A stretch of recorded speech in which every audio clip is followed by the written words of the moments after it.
pessoal, eu sou o Rafa, pra quem não me conhece, eu vou aqui contar um pouquinho da minha história pra vocês. Minha história começa... Pronto, eu nasci no hospital evangélico, lá em Goiânia, e pronto, né? Isso aí já não tinha muita escapatória, né?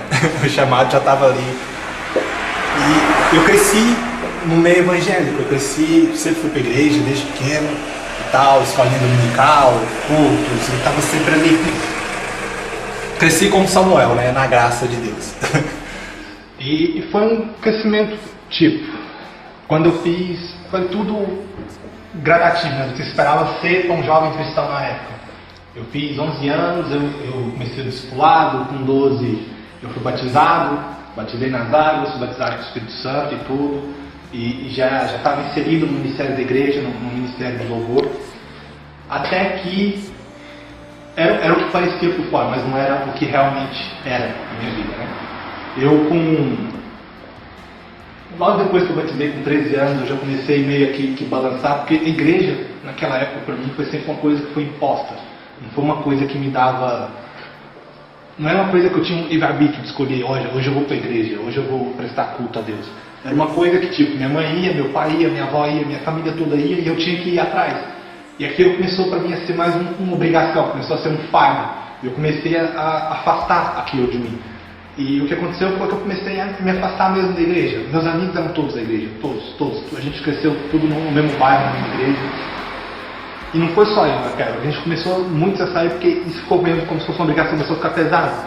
E quando chegava da escola, né, de tarde, ficava tarde, chegava da escola, 5 horas e já ia jogar bola na rua e o culto começava às 7h30, e como eu sabia que meu pai ia passar na rua, que eu estava jogando bola pra me levar pra igreja, o que eu fazia? Eu tinha que jogar bola na rua de cima. Eu falava, não, vou fazer um campeonatinho na rua de cima. A gente subia a rua pra jogar bola na rua de cima, pro meu pai não me ver, pro meu pai não me chamar pra igreja. Foi o que aconteceu. E comecei, já estava mais com o pé fora do que com o pé dentro, tá entendendo? Até que aí eu comecei a ser inserido, né, a tocar no Ministério de Louvor e tal.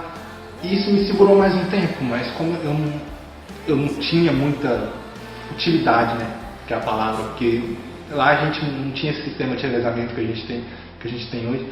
Então eu comecei a me sentir meio que excluído e tal. Aí eu não estava na igreja, eu ia para a igreja, eu estava sempre na igreja, todo culto eu estava na igreja, mas eu não estava na igreja para estar, eu estava na igreja ao convívio. Eu ia para a igreja para me encher o saco, era o que acontecia. Então, e quando eu tinha 11 anos de idade, tinha acabado de fazer 11 anos de idade, minha mãe veio morar em Portugal, veio aqui para trabalhar, e eu fiquei morando com meu pai e com a minha irmã no Brasil. Continuei na igreja e tal. Quando eu fiz 15, eu tinha 15 anos de idade, minha mãe foi no Brasil e foi buscar a gente, eu e minha irmã, e a gente veio morar aqui. E o que aconteceu? Como lá no Brasil eu já estava na igreja, mas não estava na igreja, quando chegou aqui que eu não conhecia ninguém, aí que eu chutei mesmo o balde, eu falei, agora eu estou livre, agora eu já não tenho mais essa obrigação. E aí que começa a segunda parte da minha história. Bom, a segunda parte da minha história começa quando eu cheguei aqui em Portugal, foi em fevereiro de 2007. Eu já cheguei, não conhecia ninguém, aí eu já pensei na minha cabeça, pronto, tô livre, né, cara? Ninguém vai ficar mais me enchendo o saco pra ir pra igreja, já não preciso de ir pra igreja. Chutei mesmo o balde.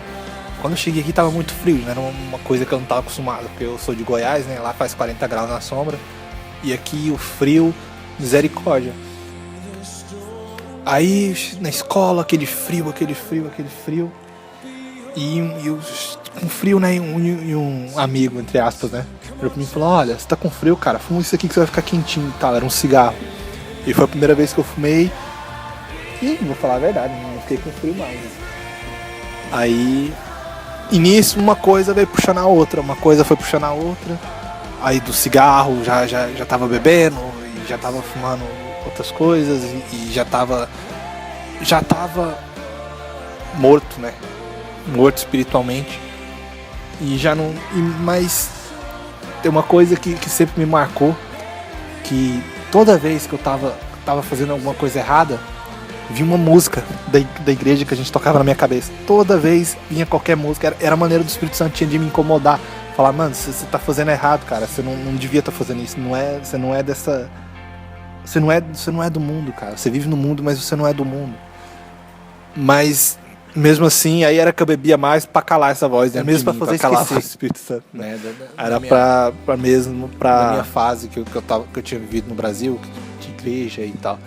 E pra você ter uma ideia, eu era o pior deles todos, né? Meus amigos falavam, Rafa, vai devagar que você vai morrer, velho. Vai devagar que você vai morrer. Eu saía de casa, cara, na sexta-feira, sem um euro no bolso. Não tinha um euro no bolso. Tinha um passe pra me ir e um passe pra voltar. E bebia o fim de semana inteiro. Fumava o fim de semana inteiro sem gastar um euro. Um euro. Não gastava nada, cara. Tanto que Satanás é astuto, né, cara? Que faz de tudo pra destruir os escolhidos do Senhor, né? Até que um dia, no começo desse ano, tinha um menino que andava sempre com a gente, que era o Miguel, que um dia ele tava voltando voltando não sei da onde, e passou ali em frente ao Hospital Pedro Hispano, e uma rapariga vinha e dormiu no volante e bateu num poste daqueles de paragem do autocarro, aquele ferro fininho, e aquilo caiu na cabeça dele, ele morreu ali mesmo, teve um traumatismo craniano e morreu.